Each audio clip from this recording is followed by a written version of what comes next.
Bayangkan, kamu jatuh cinta pada seseorang yang mengubah hidupmu sepenuhnya. Tapi, ada satu rahasia besar yang dia sembunyikan darimu. Rahasia yang bisa menghancurkan segalanya. Hubunganmu, keluargamu, bahkan keyakinanmu sendiri. Inilah kisah Dr. Ratna, seorang dokter muda penuh dedikasi yang harus memilih antara cinta sejatinya atau harapan keluarganya. Saat ia menikah diam-diam dengan Bima, seorang pria Katolik yang sangat dicintainya, hidupnya berubah menjadi roller coaster emosi yang tak terduga. Tapi itu baru permulaan. Ketika sebuah rahasia dari masa lalu Bima terungkap, bahwa dia pernah menikah dan memiliki seorang anak, Ratna harus menghadapi dilema terbesar dalam hidupnya. Apakah dia akan memaafkan? Ataukah cinta mereka akan runtuh karena beban yang terlalu berat? Di tengah konflik ini, Ratna menemukan dirinya di persimpangan jalan antara cinta, keluarga, dan pengampunan. Akankah dia bisa melewati semua ini? Dan bagaimana nasib hubungannya dengan Bima? Simak cerita lengkapnya hanya di channel ini. Jangan lupa like, share, dan subscribe untuk mengetahui akhir dari perjalanan cinta mereka yang penuh lika-liku.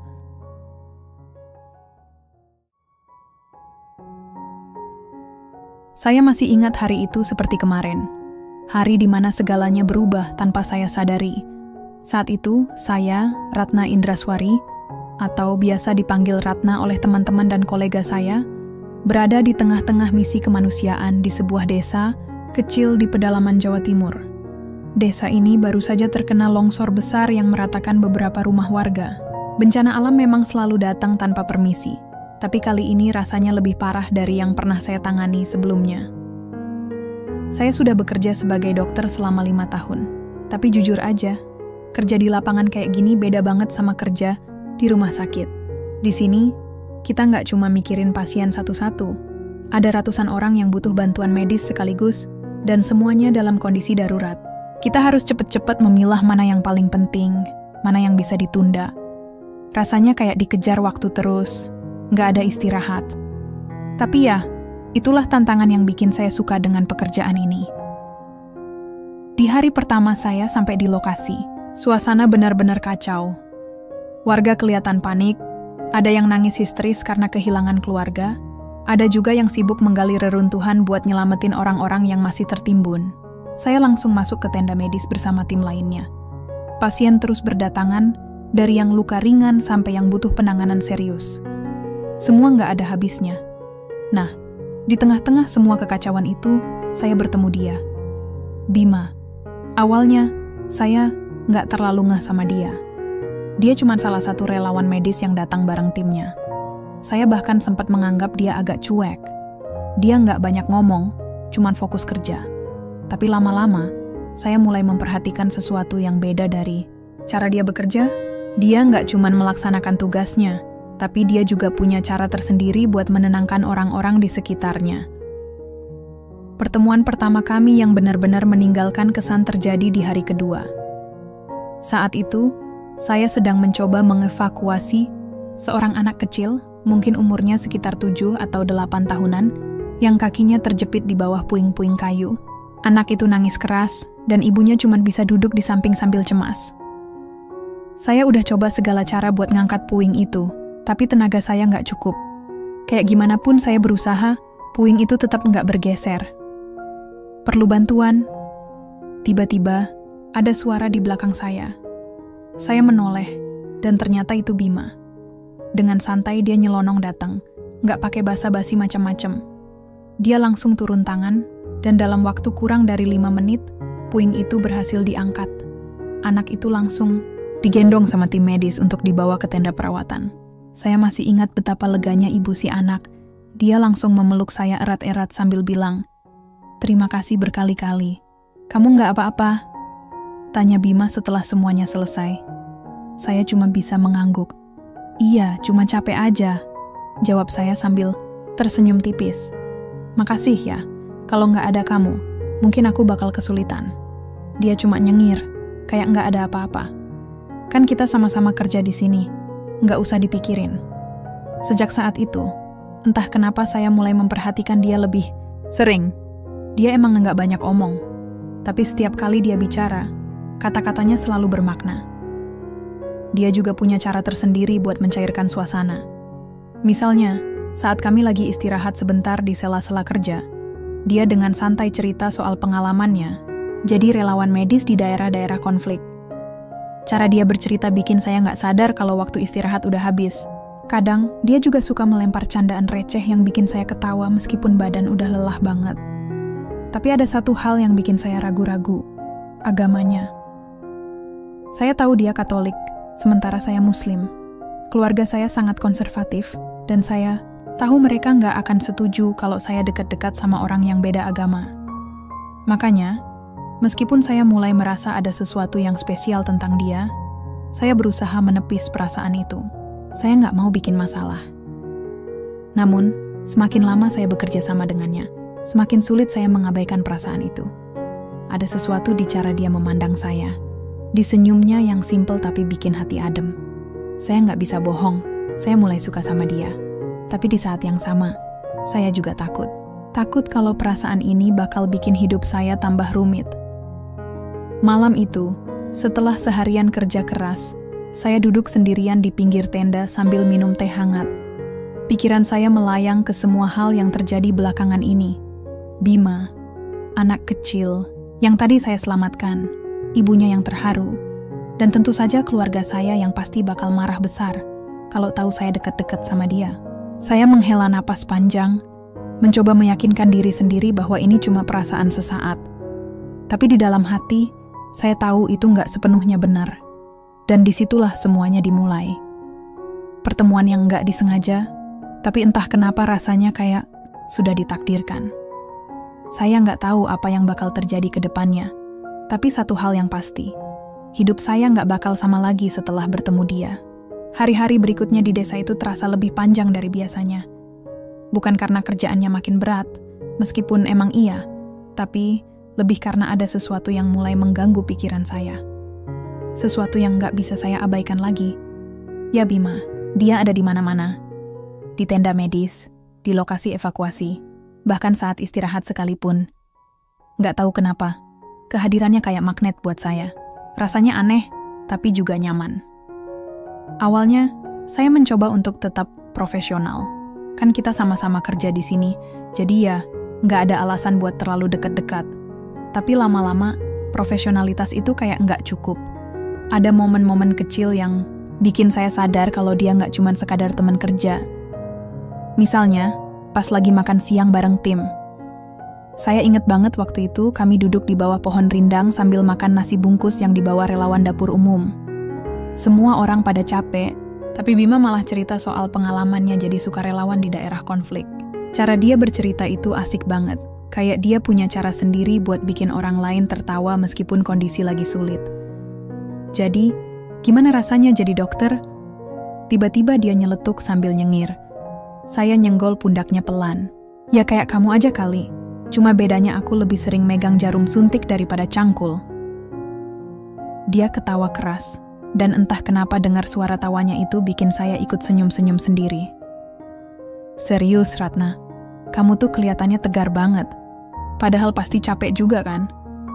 Saya cuma manggut-manggut. Iya sih. Kadang rasanya pengen nangis aja. Tapi ya gimana lagi? Ini udah jadi tanggung jawab aku. Dia diam sebentar, terus bilang pelan-pelan. Kamu hebat. Aku salut sama kamu. Kalimat itu kayak menusuk hati saya. Biasanya orang cuma bilang, makasih atau keren. Tapi kata-katanya itu beda. Kayak dia benar-benar ngerti apa yang saya rasain. Dan itu bikin saya merinding. Ada satu malam yang nggak akan pernah saya lupa. Malam itu hujan deras, dan kami lagi ganti shift di tenda medis. Saya udah capek banget, badan rasanya pegel semua. Pas mau pulang ke tenda tempat tidur, tiba-tiba ada panggilan darurat. Ada seorang ibu hamil yang kejang-kejang, dan butuh penanganan cepat. Saya langsung buru-buru balik ke tenda medis, dan untungnya Bima juga ada di sana. Kami kerja bareng, memastikan ibu itu selamat. Setelah semuanya selesai, kami duduk di kursi plastik di depan tenda, cuma berdua, sambil minum kopi hangat. Kamu nggak takut ya, ngelakuin kerjaan kayak gini? Tanya saya iseng-iseng. Dia nyengir lagi. Takut sih iya, tapi aku mikirnya, kalau aku takut terus, siapa yang bakal bantu mereka? Saya tersenyum. Jawaban yang bagus. Enggak juga, katanya, sambil geleng-geleng kepala. Aku cuman nggak mau nyesel. Kalau ada kesempatan buat bantu orang, kenapa nggak dilakuin? Entah kenapa, kata-kata itu bikin saya mikir panjang. Dia nggak cuma bicara soal kerjaan, tapi kayak ada makna lebih dalam di balik itu. Saya jadi ingat diri sendiri. Dulu waktu baru lulus kuliah, saya sempat ragu-ragu apakah saya bisa jadi dokter yang baik. Tapi setiap kali lihat pasien yang akhirnya sembuh karena bantuan saya, rasanya semua capek langsung hilang. Sama kayak Bima. Dia nggak peduli seberapa susah situasinya. Yang penting dia bisa bantu orang lain. Di tengah-tengah semua itu, ada satu hal yang terus mengganjal di pikiran saya. Agama. Saya tahu dia Katolik sementara saya Muslim. Keluarga saya itu sangat konservatif. Kalau sampai mereka tahu saya dekat-dekat sama dia, pasti bakal ribut besar. Ayah saya itu orangnya keras banget, dan beliau pasti nggak akan terima kalau saya pacaran sama orang yang beda agama. Bahkan, kadang-kadang saya mikir, mungkin lebih baik saya pura-pura nggak ada apa-apa aja sama Bima. Toh, misi kemanusiaan ini bakal selesai dalam beberapa minggu lagi, dan setelah itu kami bakal kembali ke kehidupan masing-masing. Tapi semakin saya mikir begitu, semakin saya sadar bahwa perasaan ini nggak bisa saya kontrol. Setiap kali dia ada di dekat saya, rasanya hati saya kayak nggak bisa diam. Ada sesuatu di cara dia memandang saya, di senyumnya yang simple, tapi bikin adem. Saya nggak bisa bohong sama diri sendiri. Saya mulai suka sama dia. Suatu sore, setelah seharian kerja keras, saya dan Bima duduk di tepi sungai kecil yang enggak jauh dari lokasi misi. Matahari udah mulai tenggelam, dan angin sepoi-sepoi bikin suasana tambah santai. Kami ngobrol banyak hal, mulai dari cita-cita sampai pandangan hidup masing-masing. Aku selalu pengen punya keluarga yang sederhana, kata Bima tiba-tiba. Rumah, kecil, anak 2, dan hidup dengan damai. Saya nyengir. Nggak terlalu tinggi mimpi kamu ya? Bukan masalah tinggi atau rendah, katanya sambil nyengir balik. Yang penting bahagia. Saya diam sebentar, terus bilang pelan-pelan, aku juga gitu, pengen punya keluarga yang harmonis. Tapi, kadang-kadang rasanya kayak impian itu jauh banget. Dia menoleh ke arah saya. Kenapa? Kamu kan orangnya kuat. Saya nyenggol pundaknya pelan. Bukan soal kuat atau nggak kuat. Kadang-kadang ada hal-hal yang nggak bisa kita kontrol. Misalnya, keluarga. Dia ngerti maksud saya tanpa perlu saya jelaskan panjang lebar. Kamu khawatir sama keluargamu ya? Saya cuman manggut-manggut. Mereka keras banget soal agama. Kalau mereka tahu aku dekat sama kamu pasti bakal marah besar. Dia diam sebentar, terus bilang pelan, kita nggak bisa mengendalikan apa yang orang lain pikirkan tentang kita, Ratna. Yang penting kita jujur sama diri sendiri. Kata-kata itu kayak menusuk hati saya. Dia benar. Saya nggak bisa terus-terusan takut sama reaksi orang lain. Tapi, di saat yang sama, saya juga nggak bisa seenaknya melawan keluarga. Ini bukan cuma soal agama, tapi juga soal nilai-nilai yang sudah ditanamkan sejak kecil. Malam itu, saya duduk di pinggir tenda sambil memandangi langit penuh bintang. Pikiran saya melayang ke semua hal yang terjadi belakangan ini. Bima, keluarga, saya, masa depan yang masih belum jelas. Saya nggak tahu apa yang bakal terjadi ke depannya, tapi satu hal yang pasti, saya udah mulai jatuh cinta sama dia. Dan itu bikin saya takut, sekaligus bahagia. Misi kemanusiaan akhirnya selesai. Setelah hampir sebulan penuh bekerja di desa yang terkena longsor, saya dan tim relawan medis kembali ke kehidupan masing-masing. Saya pulang ke rumah dengan perasaan campur aduk. Di satu sisi, saya merasa puas karena sudah bisa membantu banyak orang. Tapi di sisi lain, ada sesuatu yang nggak bisa saya abaikan. Rasa rindu pada Bima. Selama misi itu, kami semakin dekat. Kami sering ngobrol panjang lebar tentang segala hal, dari soal pekerjaan sampai mimpi-mimpi masa depan. Ada satu malam ketika kami duduk berdua di tepi sungai, dia bercerita soal keluarganya yang tinggal di luar negeri. Dia bilang kalau dia jarang ketemu mereka karena kesibukan kerja, tapi dia selalu merasa punya ikatan kuat sama mereka, Saya mendengarkan ceritanya dengan hati yang hangat. Dan entah kenapa, rasanya kayak saya juga jadi bagian dari ceritanya.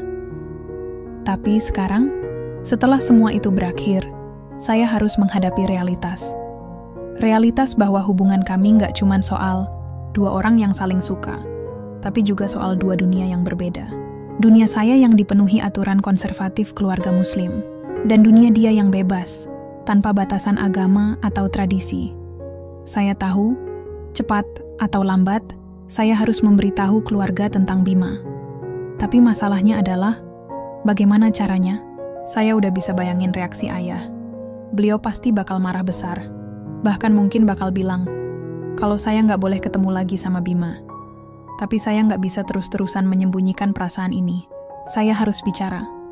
Malam itu, saya memutuskan untuk menghadap ayah dan ibu. Saya duduk di ruang tamu, deg-degan banget. Ayah lagi baca koran, sementara ibu sibuk nyiapin teh hangat.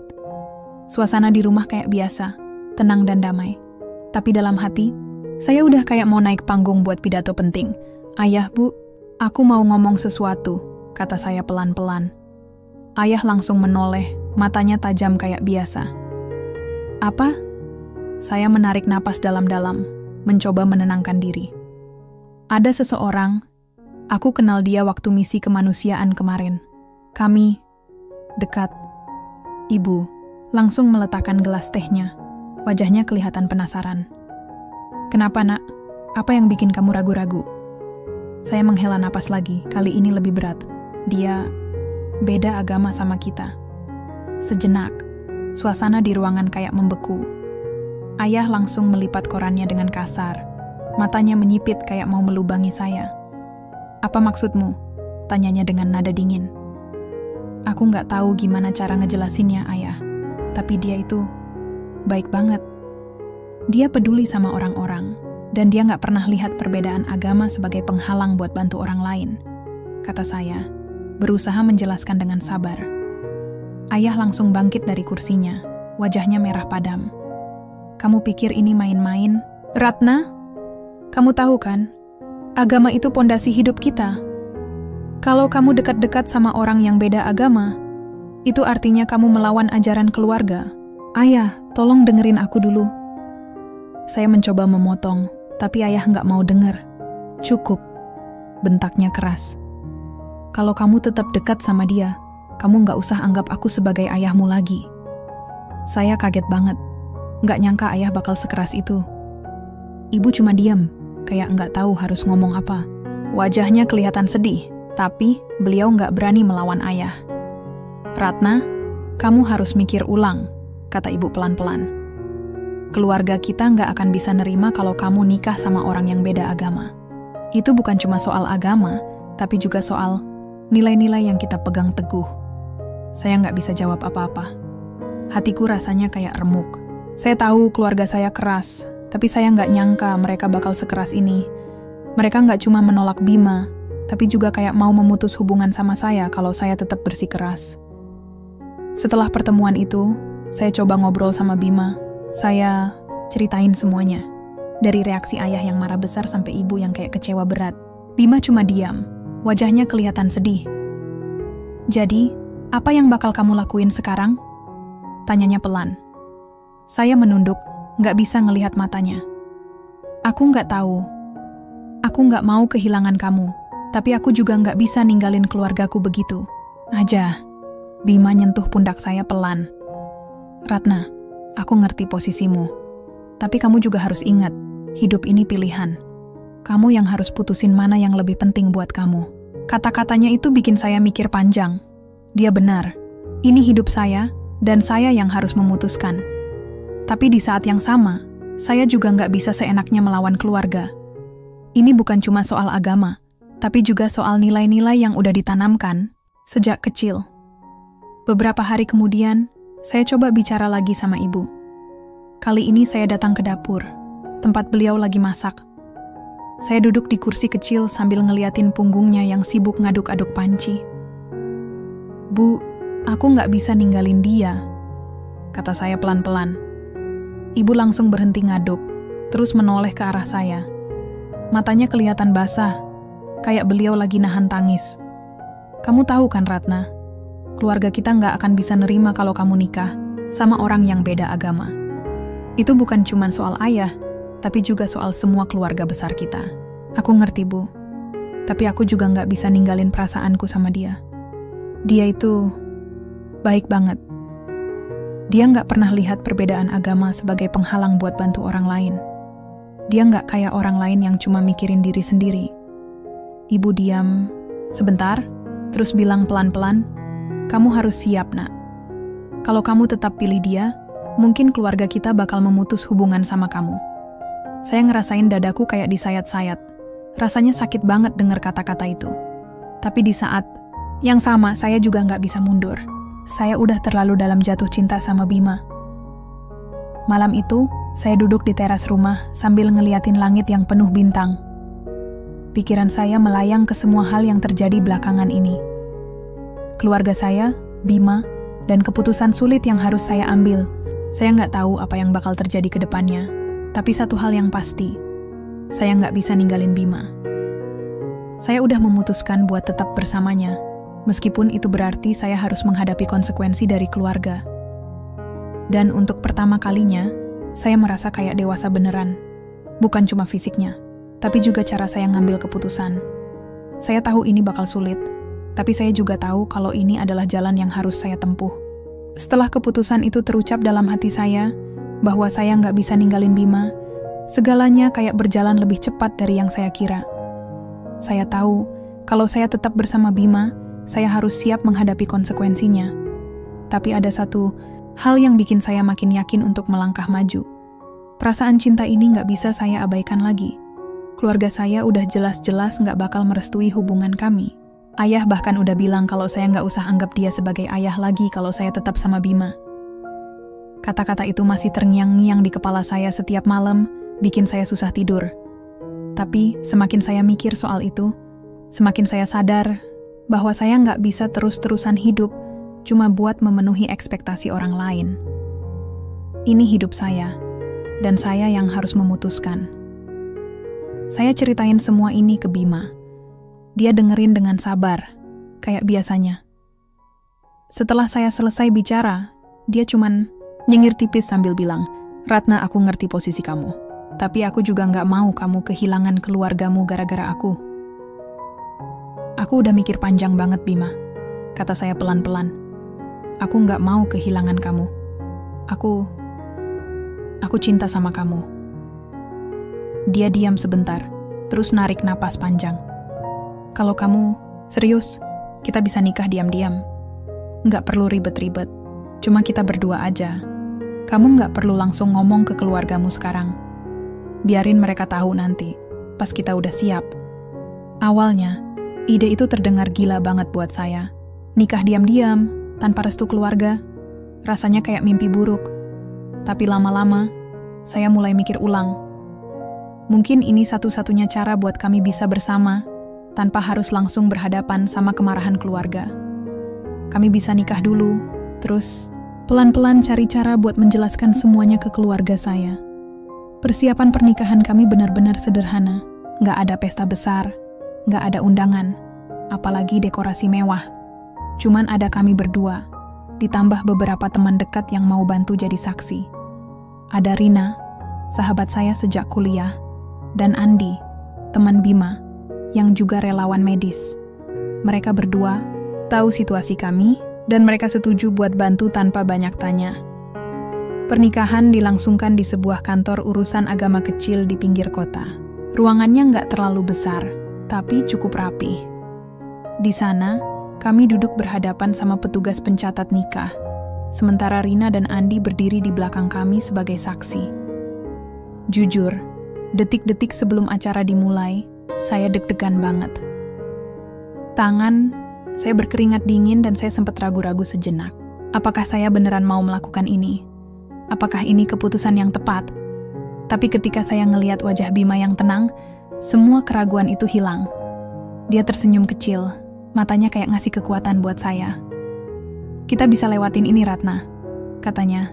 Pelan, kayak bisa baca pikiran saya. Akhirnya acara dimulai. Petugas pencatat nikah membacakan prosedur dan syarat-syarat pernikahan. Kami berdua menandatangani surat nikah dengan tangan yang gemetar. Saat pena saya menyentuh kertas, rasanya kayak ada beban besar yang tiba-tiba lenyap dari pundak saya. Ini adalah langkah pertama kami menuju kehidupan baru, meskipun saya tahu jalan ke depan bakal penuh tantangan. Setelah acara selesai, kami berempat makan siang bareng di warung kecil dekat kantor urusan agama. Suasananya santai banget, kayak nggak ada yang spesial.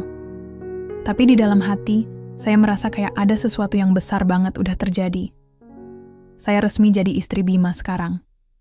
Meskipun nggak ada pesta atau ucapan selamat dari keluarga, saya merasa bahagia. Bahagia karena akhirnya saya bisa bersama orang yang saya cintai. Tapi bahagia itu nggak bertahan lama. Malamnya, saat saya pulang ke rumah, suasana langsung tegang. Ayah udah duduk di ruang tamu, matanya tajam kayak elang. Ibu juga ada di sana, wajahnya kelihatan cemas. "Kamu kemana aja hari ini?" tanya ayah langsung. Nada suaranya dingin banget. Saya menarik napas dalam-dalam, mencoba menenangkan diri. Aku nikah, Ayah. Sejenak, suasana kayak membeku. Ayah langsung bangkit dari kursinya, wajahnya merah padam. "Apa? Kamu berani-beraninya nikah tanpa izin aku?" "Ayah, tolong dengerin aku dulu." Saya mencoba menjelaskan, tapi ayah nggak mau denger. "Cukup!" bentaknya keras. "Kalau kamu udah nikah sama dia, kamu nggak usah anggap aku sebagai ayahmu lagi." Ibu langsung menangis pelan-pelan, tapi beliau nggak berani ngomong apa-apa. Saya cuma bisa diam, hati saya kayak remuk. Saya tahu reaksi ayah bakal kayak gini, tapi dengar kata-kata itu langsung dari mulutnya bikin sakitnya beneran terasa. Setelah itu, hubungan saya sama keluarga jadi makin tegang. Ayah nggak mau ngomong sama saya lagi, bahkan ibu juga jarang kontak. Saya nggak tinggal di rumah lagi setelah pernikahan, soalnya saya nggak bisa ngejelasin semuanya ke mereka. Saya pindah ke apartemen kecil bareng Bima, mulai membangun kehidupan baru kami berdua. Awal-awal tinggal bersama memang nggak mudah. Kami sama-sama belajar gimana caranya beradaptasi sama kehidupan pernikahan. Tapi ada satu hal yang bikin segalanya jadi lebih ringan, cinta kami. Meskipun kami harus menghadapi penolakan dari keluarga, kami saling mendukung. Setiap kali saya merasa down gara-gara mikirin keluarga, Bima selalu ada di samping saya, memberi semangat. "Kita bakal baik-baik aja, Ratna," katanya suatu malam sambil memeluk saya erat. "Mungkin butuh waktu buat keluargamu nerima kita, tapi kita nggak boleh menyerah."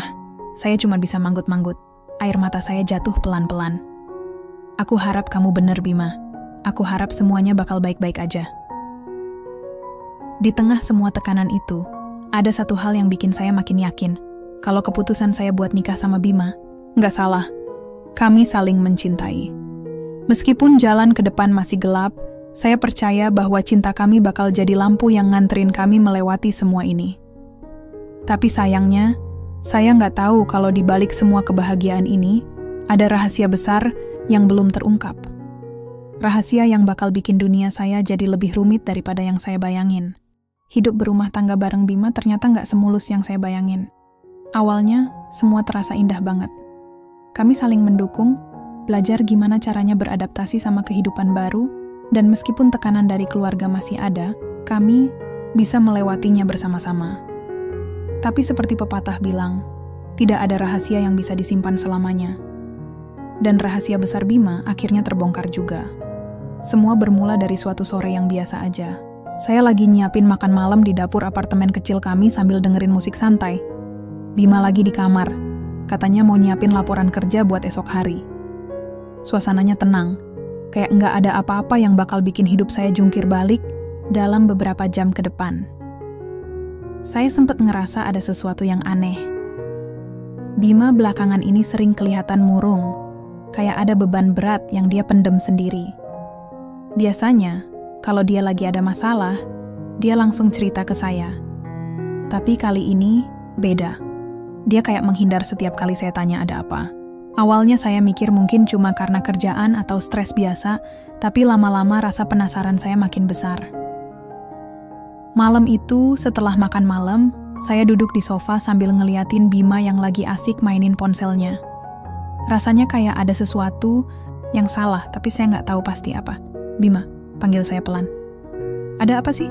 Kamu belakangan ini kayak ada masalah. Dia langsung menoleh, wajahnya kelihatan kaget sejenak, terus dia nyengir tipis. Nggak ada apa-apa kok, cuma lagi mikirin kerjaan aja. Tapi aku lihat kamu nggak kayak biasanya, kata saya sambil mendekat. Kamu bisa cerita apa aja sama aku, kan? Dia diam sebentar, matanya kayak ragu-ragu. Tapi akhirnya dia cuma bilang, "Iya Ratna, nanti aku cerita ya. Sekarang aku lagi pengen sendiri dulu." Jawaban itu bikin saya makin penasaran, tapi saya nggak maksa. Mungkin dia butuh waktu buat mikir. Saya coba ngerti, jadi saya cuma peluk dia erat-erat, terus bilang pelan-pelan, "Aku selalu ada buat kamu. Ya, apapun masalahnya, kita hadapin bareng-bareng." Dia cuma manggut-manggut, tapi saya bisa ngerasain ada sesuatu yang disembunyiin. Beberapa hari kemudian, rasa penasaran saya makin memuncak. Saya mulai curiga kalau dompet Bima ada sesuatu yang aneh. Dia jarang sekali ninggalin dompetnya sembarangan. Tapi entah kenapa satu pagi, dompet itu tertinggal di atas meja makan. Saat saya mau naruh dompet itu di tasnya, ada sesuatu yang bikin saya berhenti. Di bagian depan dompet, ada sebuah foto kecil yang udah agak pudar. Foto itu menunjukkan Bima tengah berdiri bersama seorang wanita dan seorang anak kecil, mungkin umurnya sekitar 5 atau 6 tahunan. Jantung saya langsung berdegup kencang. Siapa mereka? Kenapa Bima menyimpan foto ini? Pertanyaan-pertanyaan itu langsung berkecamuk di kepala saya. Saya sempat ragu-ragu buat nanyain langsung, takut jawabannya bakal bikin saya tambah bingung. Tapi rasa ingin tahu saya udah nggak bisa. Dibendung lagi. Sore itu, pas Bima pulang kerja, saya langsung nanya dengan nada serius. "Bima, siapa mereka?" Tanya saya sambil nunjukin foto itu. Wajahnya langsung berubah pucat. Dia kayak terkejut banget. Matanya langsung melihat foto itu kayak nggak percaya. "Kamu nemuin ini?" Tanyanya pelan, kayak orang yang ketahuan melakukan kesalahan. "Ya, aku nemuin ini di dompetmu." "Siapa mereka, Bima?" Ulang saya. Nada suara saya mulai naik. "Kenapa kamu nggak pernah cerita soal ini sebelumnya?"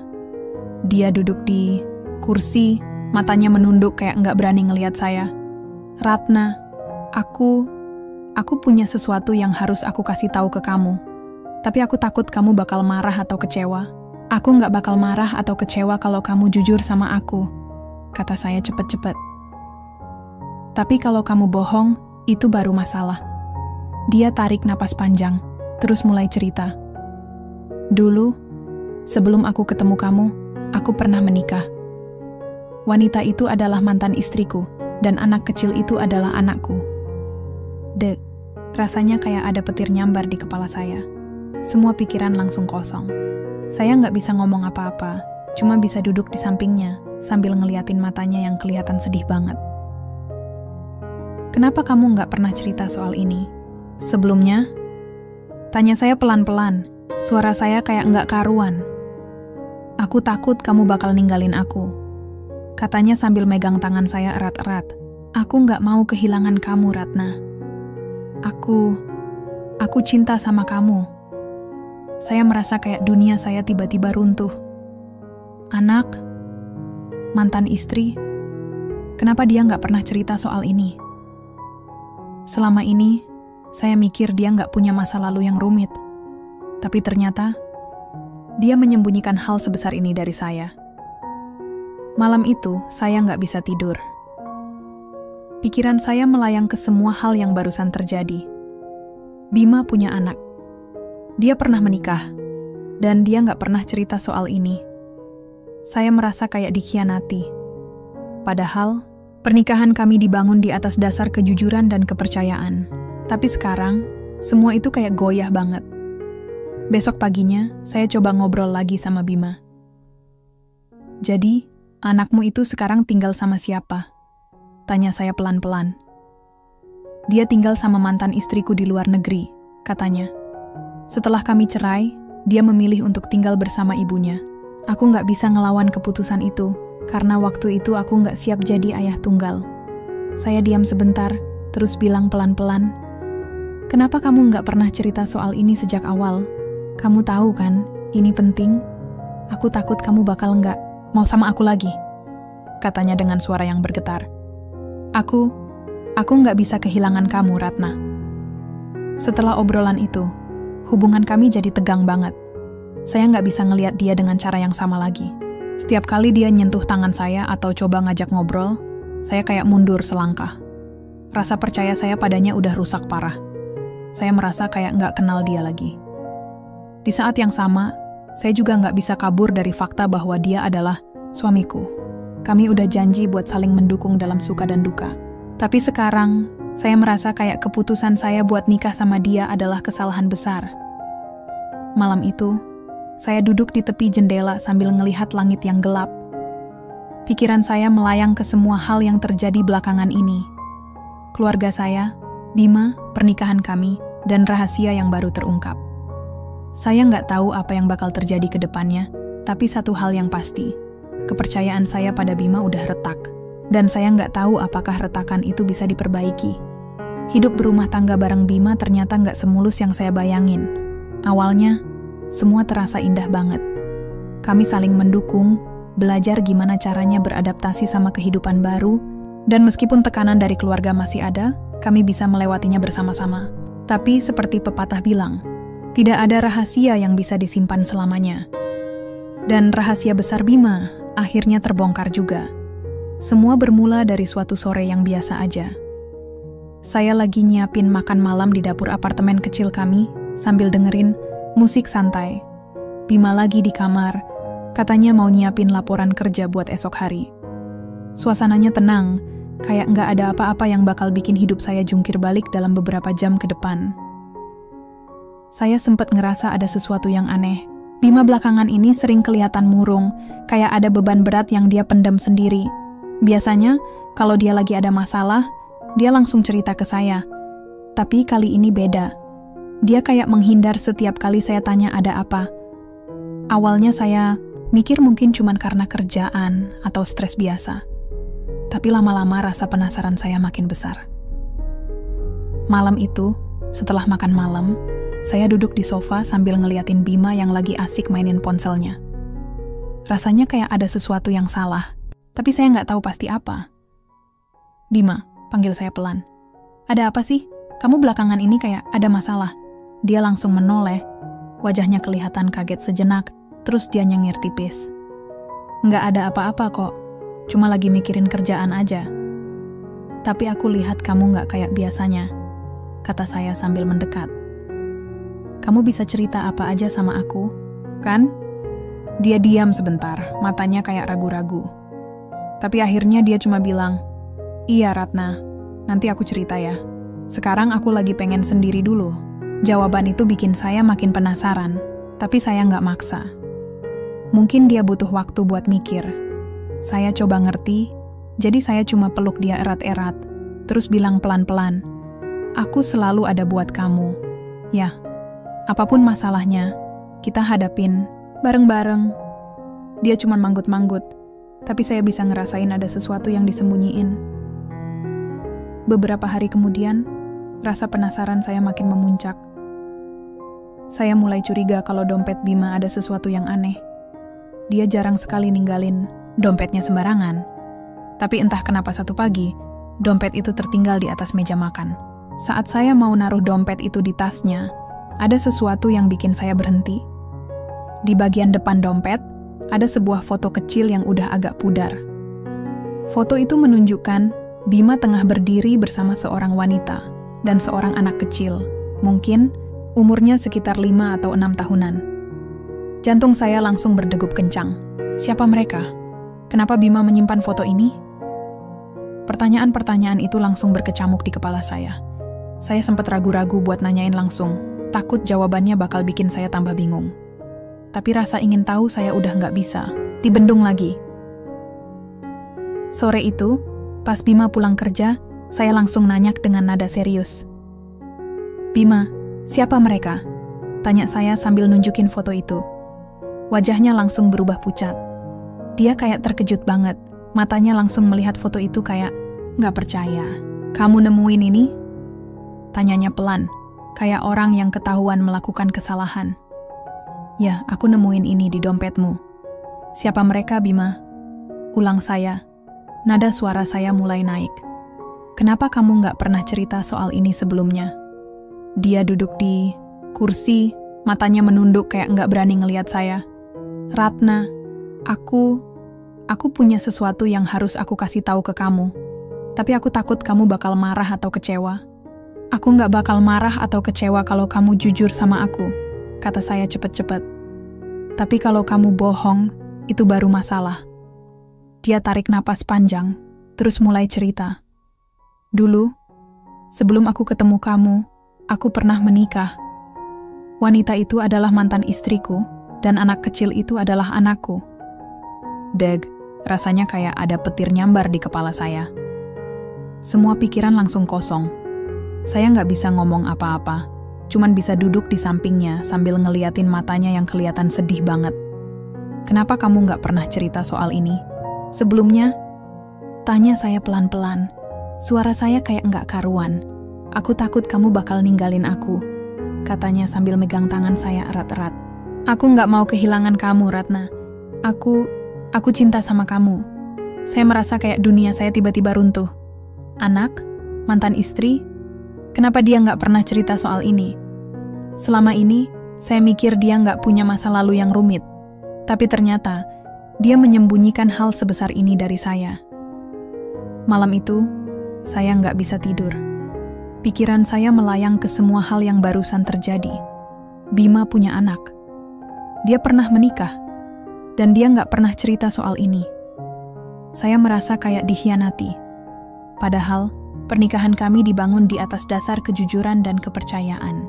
Tapi sekarang, semua itu kayak goyah banget. Besok paginya saya coba ngobrol lagi sama Bima. Jadi, anakmu itu sekarang tinggal sama siapa? Tanya saya pelan-pelan. Dia tinggal sama mantan istriku di luar negeri, katanya. Setelah kami cerai, dia memilih untuk tinggal bersama ibunya. Aku nggak bisa ngelawan keputusan itu, karena waktu itu aku nggak siap jadi ayah tunggal. Saya diam sebentar, terus bilang pelan-pelan, kenapa kamu nggak pernah cerita soal ini sejak awal? Kamu tahu kan, ini penting. Aku takut kamu bakal nggak mau sama aku lagi, katanya dengan suara yang bergetar. Aku nggak bisa kehilangan kamu, Ratna.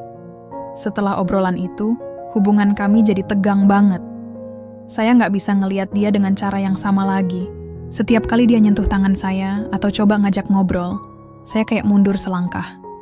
Rasa percaya saya padanya udah rusak parah. Saya merasa kayak nggak kenal dia lagi. Di saat yang sama, saya juga nggak bisa kabur dari fakta bahwa dia adalah suamiku. Kami udah janji buat saling mendukung dalam suka dan duka. Tapi sekarang, saya merasa kayak keputusan saya buat nikah sama dia adalah kesalahan besar. Malam itu, saya duduk di tepi jendela sambil ngelihat langit yang gelap. Pikiran saya melayang ke semua hal yang terjadi belakangan ini. Keluarga saya, Bima, pernikahan kami, dan rahasia yang baru terungkap. Saya nggak tahu apa yang bakal terjadi ke depannya, tapi satu hal yang pasti, kepercayaan saya pada Bima udah retak. Dan saya nggak tahu apakah retakan itu bisa diperbaiki. Hari-hari setelah rahasia itu terungkap rasanya kayak hidup di neraka kecil. Setiap kali saya lihat Bima, saya langsung ingat semua yang dia sembunyiin dari saya. Anaknya, mantan istrinya, pernikahannya dulu, semua itu kayak bayangan gelap yang nggak bisa saya hilangin. Saya coba buat sabar, tapi rasa kecewa dan marah saya udah kelewatan banget. Hubungan kami jadi dingin banget. Nggak ada lagi obrolan santai atau tawa-tawa kecil kayak dulu.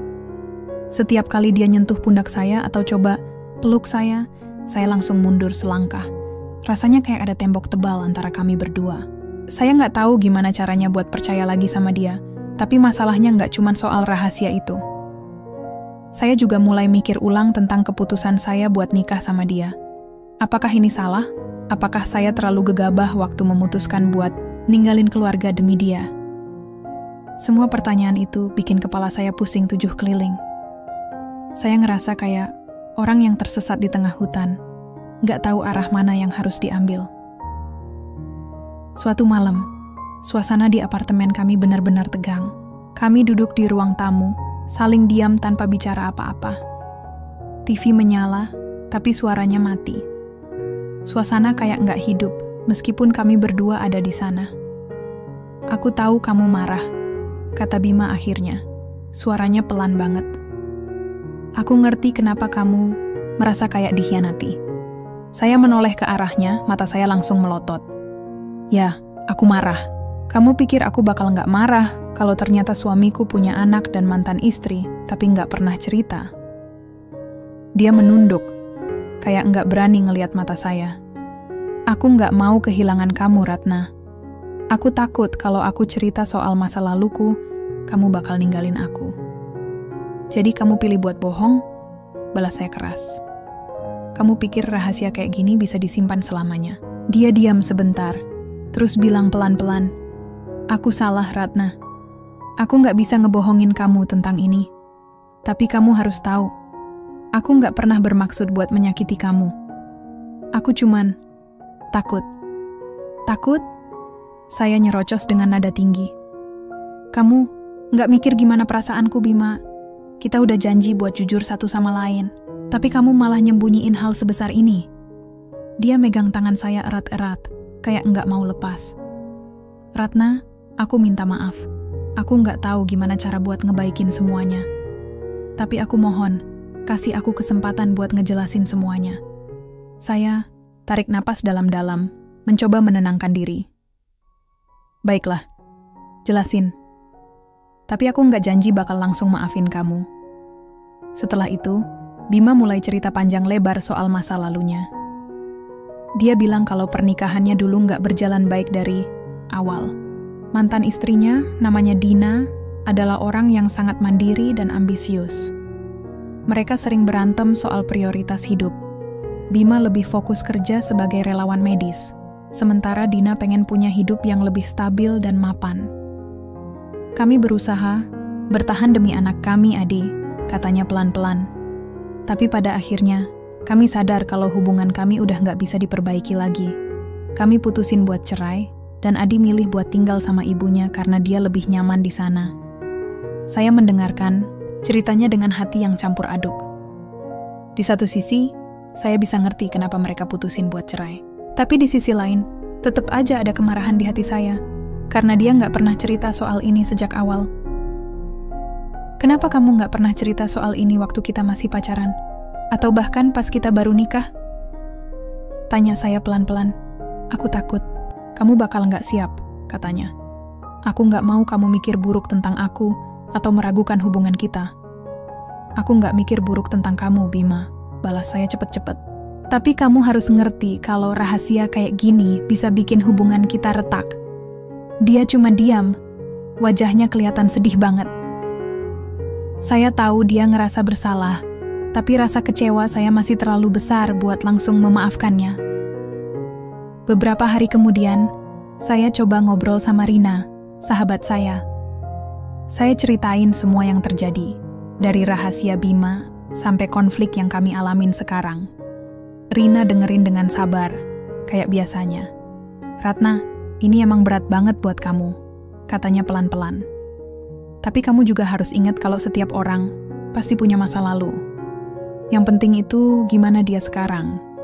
Apakah dia masih sayang sama kamu?" "Aku tahu dia sayang sama aku," jawab saya pelan-pelan. "Tapi aku juga nggak bisa lupain kalau dia nggak jujur sama aku."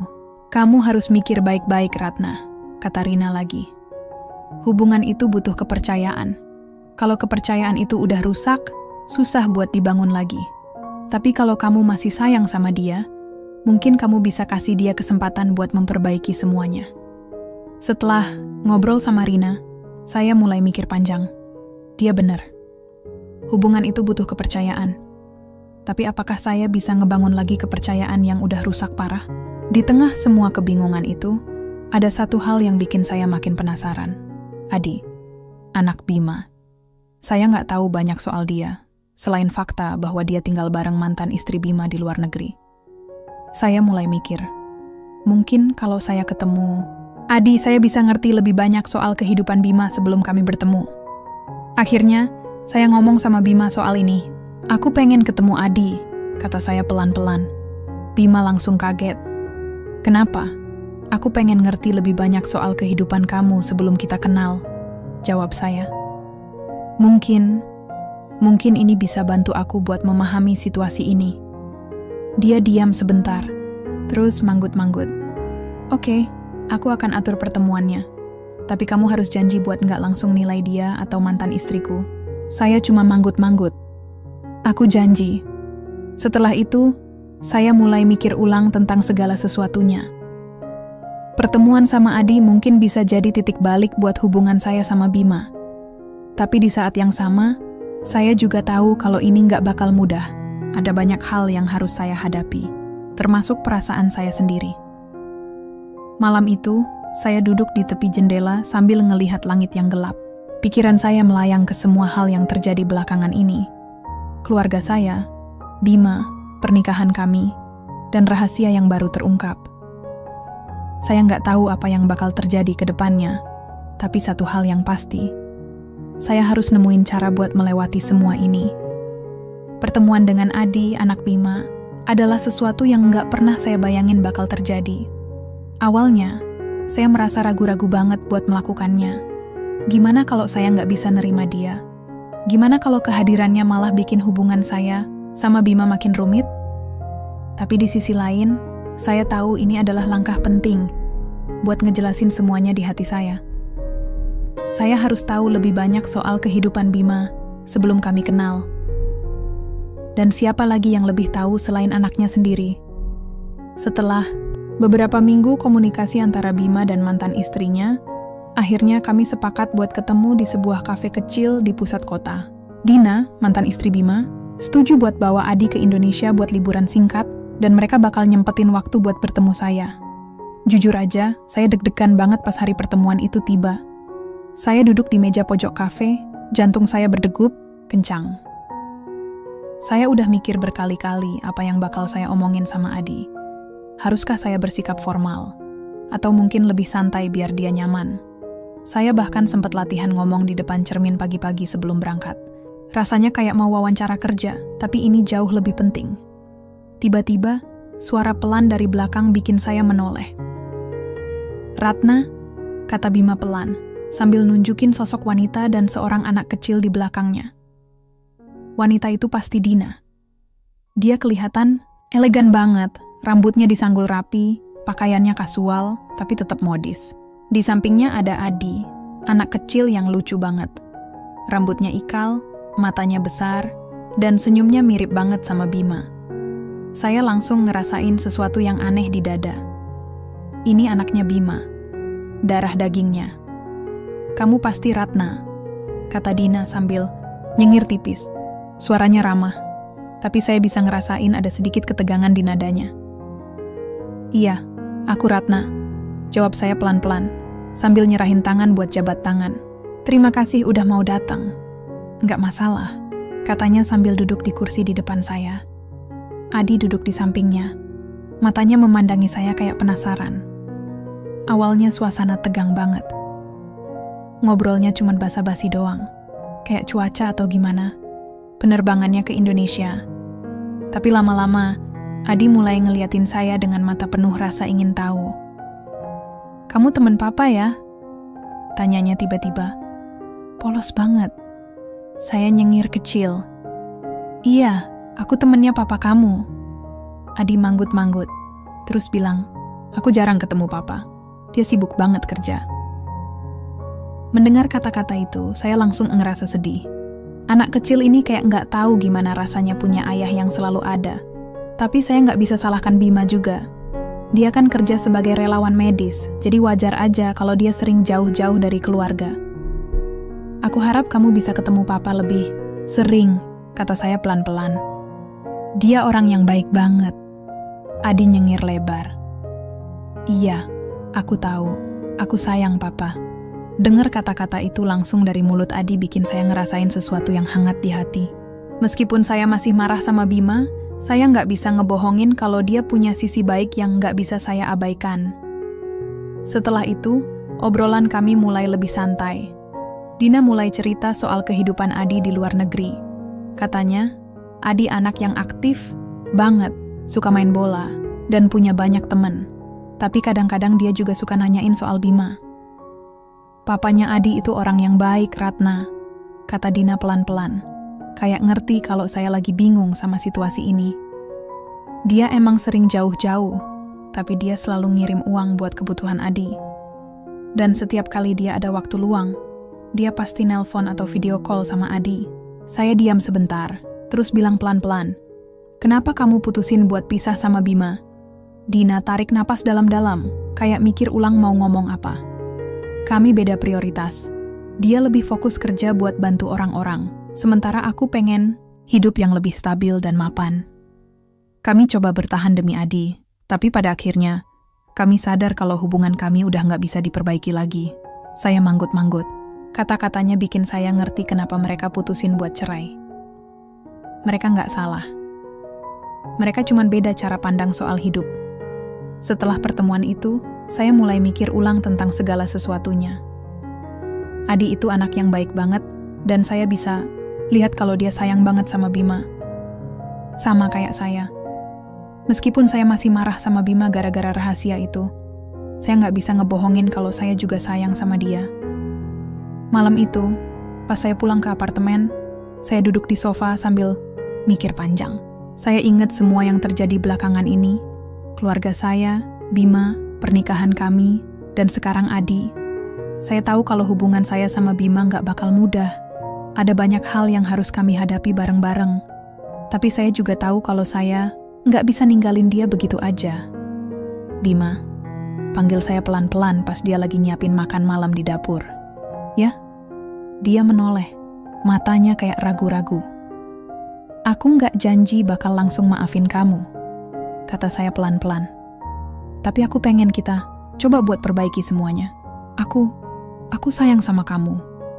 Matanya langsung berbinar, kayak nggak percaya sama kata-kata saya.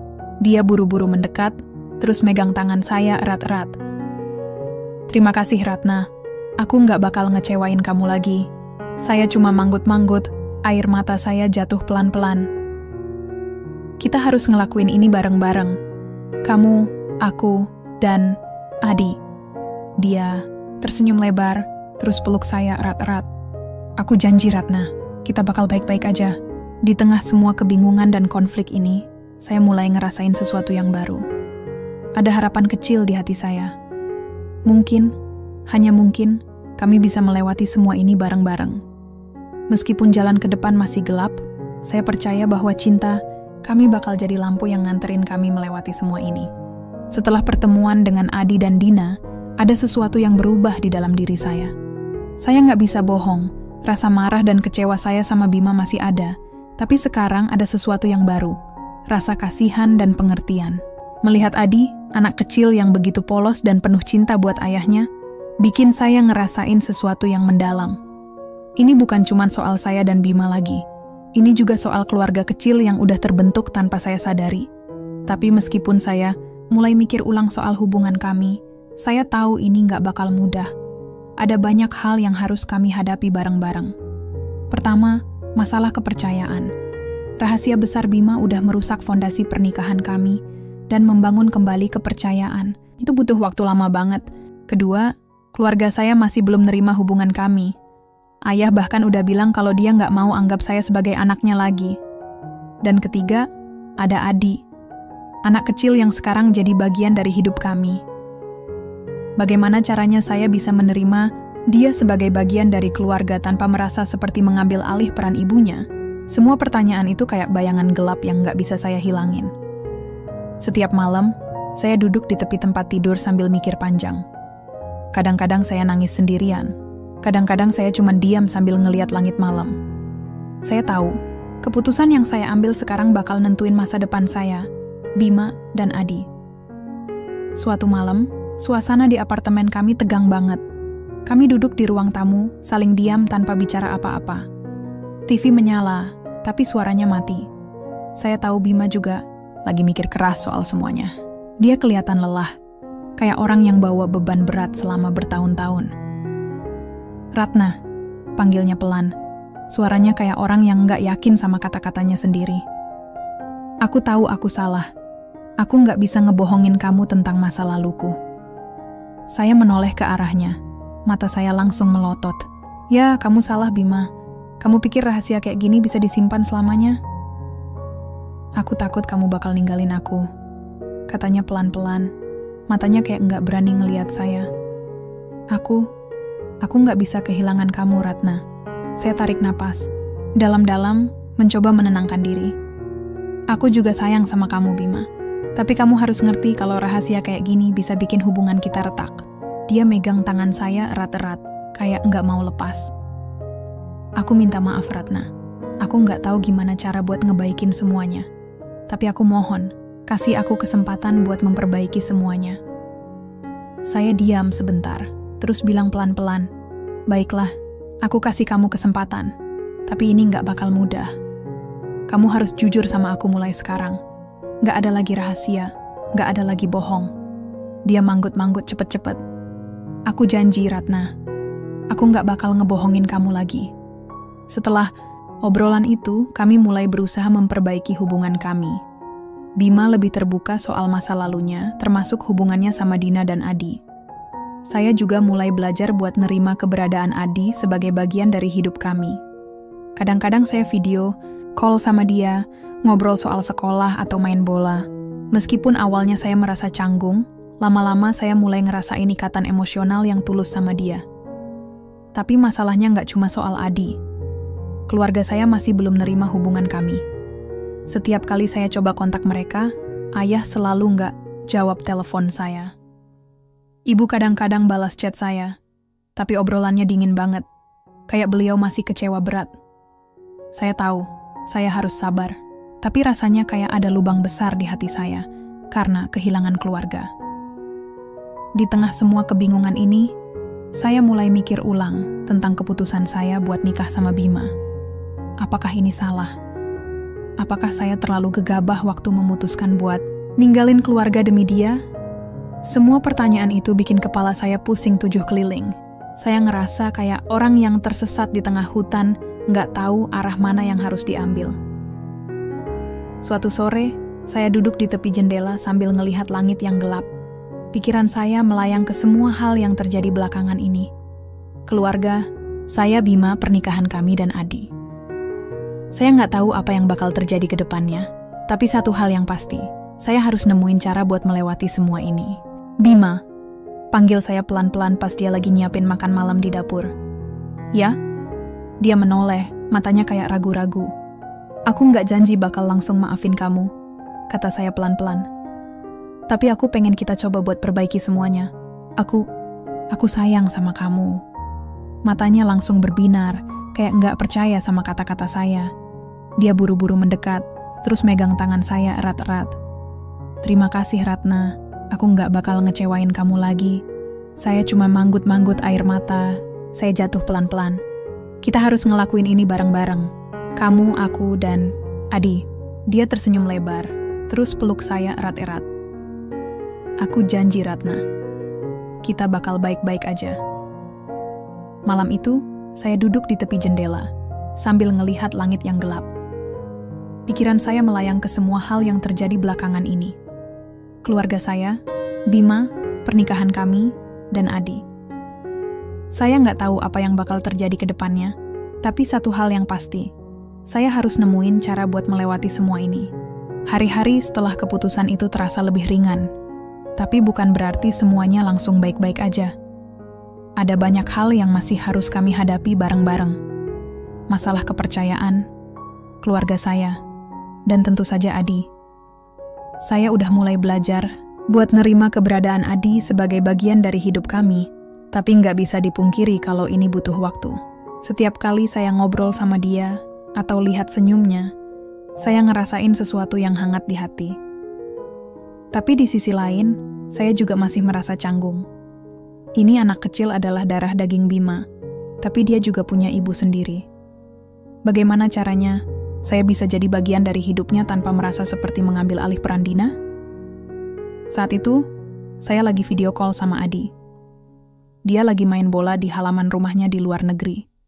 Wajahnya ceria banget, kayak anak kecil pada umumnya. Dia cerita soal sekolahnya, teman-temannya, dan gimana dia pengen jadi pemain bola profesional suatu hari nanti. "Kamu pasti bakal jadi pemain bola hebat," kata saya pelan-pelan sambil nyengir. Adi tersenyum lebar, matanya berbinar. "Aku pengen Papa bangga sama aku." Mendengar kata-kata itu langsung dari mulut Adi bikin saya ngerasa sedih sekaligus bahagia. Sedih karena saya tahu Bima jarang ada waktu buat Adi gara-gara kerjaannya yang padat. Tapi di sisi lain, saya juga bahagia karena Adi sayang banget sama ayahnya. Saya jadi inget omongan Dina waktu pertemuan itu. Meskipun Bima jarang ada waktu buat Adi, dia selalu nelpon atau video call buat pastiin anaknya tahu kalau dia sayang sama dia. "Papa pasti bangga sama kamu," kata saya pelan-pelan. "Dia orang yang baik banget dan dia pasti pengen kamu jadi anak yang hebat." Adi manggut-manggut terus bilang, "Terima kasih Mbak Ratna." Dengar panggilan Mbak Ratna itu bikin saya tersentak. Awalnya saya merasa aneh, kayak nggak yakin apakah saya pantas dipanggil gitu sama Adi. Tapi lama-lama, saya mulai ngerasa seneng. Mungkin ini cara Adi buat ngejelasin posisi saya dalam hidupnya. Dan saya nggak bisa bohong. Rasanya manis banget. Setelah video call selesai, saya duduk di sofa sambil mikir panjang. Saya ingat semua yang terjadi belakangan ini, keluarga saya, Bima, pernikahan kami, dan sekarang Adi. Saya tahu kalau hubungan saya sama Bima nggak bakal mudah. Ada banyak hal yang harus kami hadapi bareng-bareng. Tapi saya juga tahu kalau saya nggak bisa ninggalin dia begitu aja. Beberapa hari kemudian, saya coba ngobrol lagi sama Bima soal Adi. "Aku pengen kita lebih sering ketemu sama Adi," kata saya, pelan-pelan. Bima langsung menoleh, matanya kayak nggak percaya sama kata-kata saya. "Kamu serius?" "Iya," jawab saya mantap. "Aku tahu ini bakal sulit, tapi aku pengen kita coba buat jadi keluarga yang utuh. Kamu, aku, dan Adi." Dia megang tangan, saya erat-erat, kayak nggak mau lepas. "Terima kasih Ratna, aku nggak bakal ngecewain kamu lagi." Saya cuma manggut-manggut, air mata saya jatuh pelan-pelan. "Kita harus ngelakuin ini bareng-bareng. Kamu, aku, dan Adi." Setelah itu, kami mulai lebih terbuka soal masa lalu masing-masing. Bima cerita panjang lebar soal hubungannya sama Dina, dan gimana mereka akhirnya memutuskan buat pisah demi kebaikan Adi. Saya juga cerita soal tekanan dari keluarga saya, dan gimana saya masih berusaha buat memperbaiki hubungan sama mereka. "Aku nggak bisa janji kalau keluargamu bakal nerima kita," kata saya pelan-pelan. "Tapi aku bakal coba, karena aku sayang sama kamu." Dia tersenyum lebar, terus peluk saya erat-erat. "Aku janji Ratna, kita bakal baik-baik aja." Di tengah semua usaha ini, ada satu hal yang bikin saya makin kuat. Rasa cinta. Cinta saya sama Bima, cinta saya buat Adi, dan harapan saya buat membangun keluarga yang utuh. Meskipun jalan ke depan masih gelap, saya percaya bahwa cinta kami bakal jadi lampu yang nganterin kami melewati semua ini. Malam itu, saya duduk di tepi jendela sambil ngelihat langit yang gelap. Pikiran saya melayang ke semua hal yang terjadi belakangan ini. Keluarga saya, Bima, pernikahan kami, dan Adi. Saya nggak tahu apa yang bakal terjadi ke depannya. Tapi satu hal yang pasti, saya harus nemuin cara buat melewati semua ini. Malam itu, angin malam bertiup pelan-pelan, membawa aroma daun-daun yang mulai kering karena musim kemarau. Saya duduk di tepi pantai, memandangi ombak yang datang dan pergi tanpa henti. Suara deburannya seperti irama kehidupan, datang, pergi, dan terus bergerak maju tanpa bisa dihentikan. Pikiran saya melayang ke semua hal yang sudah terjadi dalam beberapa bulan terakhir ini. Saya ingat pertemuan pertama saya dengan Bima di desa yang porak-poranda akibat longsor. Saat itu, saya nggak pernah menyangka kalau dia akan jadi bagian besar dari hidup saya. Saya juga ingat hari-hari ketika kami bekerja bersama-sama, saling mendukung di tengah kekacauan. Rasanya kayak baru kemarin, tapi sekarang semuanya udah berubah banget. Hubungan kami melewati banyak lika-liku. Dari cinta yang tumbuh di tengah misi kemanusiaan, sampai konflik besar gara-gara rahasia masa lalunya. Saya masih ingat jelas rasa marah dan kecewa saya waktu tahu tentang Adi dan mantan istrinya. Tapi sekarang, Saya mulai ngerasain sesuatu yang lain, rasa penerimaan dan pengertian. Bima bukan orang sempurna dan begitu juga saya. Kami sama-sama belajar gimana caranya mencintai meskipun ada luka-luka di masa lalu. Adi adalah salah satu hal terbesar yang bikin saya mikir ulang soal hubungan kami. Awalnya, saya merasa canggung dan ragu-ragu. Bagaimana caranya saya bisa nerima anak kecil yang punya ibunya sendiri? Tapi lama-lama, saya mulai ngerasain ikatan emosional yang tulus sama dia. Setiap kali dia manggil saya Mbak Ratna, rasanya kayak ada sesuatu yang hangat di hati. Dia nggak cuma anak Bima, tapi juga bagian dari keluarga kecil yang sedang kami bangun perlahan-lahan. Masalah keluarga saya masih belum selesai. Ayah masih nggak mau ngomong sama saya, dan ibu cuma kontak sesekali lewat chat singkat. Kadang-kadang saya nangis sendirian mikirin ini. Mereka kan keluarga saya, darah daging saya. Tapi saya juga nggak bisa ninggalin Bima dan Adi begitu aja. Saya tahu, suatu hari nanti mereka bakal ngerti. Mungkin butuh waktu lama, tapi saya percaya bahwa cinta bisa mengalahkan segalanya. Bima, panggil saya pelan-pelan pas dia lagi duduk di samping saya di tepi pantai. Ya? Dia menoleh, matanya kayak ngeliatin saya dengan penuh harap. Aku masih sayang sama kamu, kata saya pelan-pelan. Tapi aku juga tahu, kita masih punya banyak hal yang harus dilewatin bareng-bareng. Dia megang tangan saya erat-erat, kayak gak mau lepas. Aku gak bakal nyerah, Ratna. Aku janji, kita bakal baik-baik aja. Saya cuma tersenyum tipis, air mata saya jatuh pelan-pelan. Aku juga gak bakal nyerah. Kita bakal ngelakuin ini bareng-bareng. Di tengah semua kebingungan ini, saya mulai mikir ulang soal arti keluarga. Keluarga itu nggak cuma soal darah atau hubungan biologis. Keluarga itu tentang cinta, pengertian, dan dukungan. Meskipun keluarga saya belum nerima hubungan saya sama Bima, saya tahu mereka tetap sayang sama saya. Dan saya juga sayang sama mereka. Begitu juga sama Bima dan Adi. Mereka adalah keluarga saya sekarang. Meskipun kami masih belajar gimana caranya jadi satu kesatuan yang utuh. Ada satu hal yang bikin saya sadar. Hidup itu nggak selalu hitam putih. Ada abu-abu di setiap sudutnya. Ada saat-saat di mana kita harus memilih antara dua hal yang sama-sama penting. Tapi kadang-kadang, kita bisa nemuin cara buat menyatukan semuanya. Mungkin nggak mudah, tapi bukan berarti nggak mungkin. Malam itu, saya duduk di tepi pantai sambil memandangi langit penuh bintang. Pikiran saya melayang ke semua hal yang terjadi belakangan ini. Keluarga saya, Bima, pernikahan kami, dan Adi. Saya nggak tahu apa yang bakal terjadi ke depannya. Apakah saya bakal bisa memperbaiki hubungan sama keluarga saya? Apakah saya bisa nerima Adi sebagai anak saya sendiri tanpa merasa canggung? Semua pertanyaan itu masih nggak ada jawabannya. Tapi satu hal yang pasti, saya nggak bakal nyerah. Saya bakal terus berusaha buat membangun keluarga yang utuh, meskipun jalan ke depan masih gelap. Cinta itu kayak lampu kecil di ujung terowongan. Meskipun cahayanya kecil, tapi cukup buat nganterin kita melewati kegelapan. Saya tersenyum tipis sambil memandangi ombak yang terus datang dan pergi. Hidup itu kayak ombak itu, selalu bergerak maju meskipun kadang-kadang terbentur karang. Tapi yang penting, kita terus bergerak maju.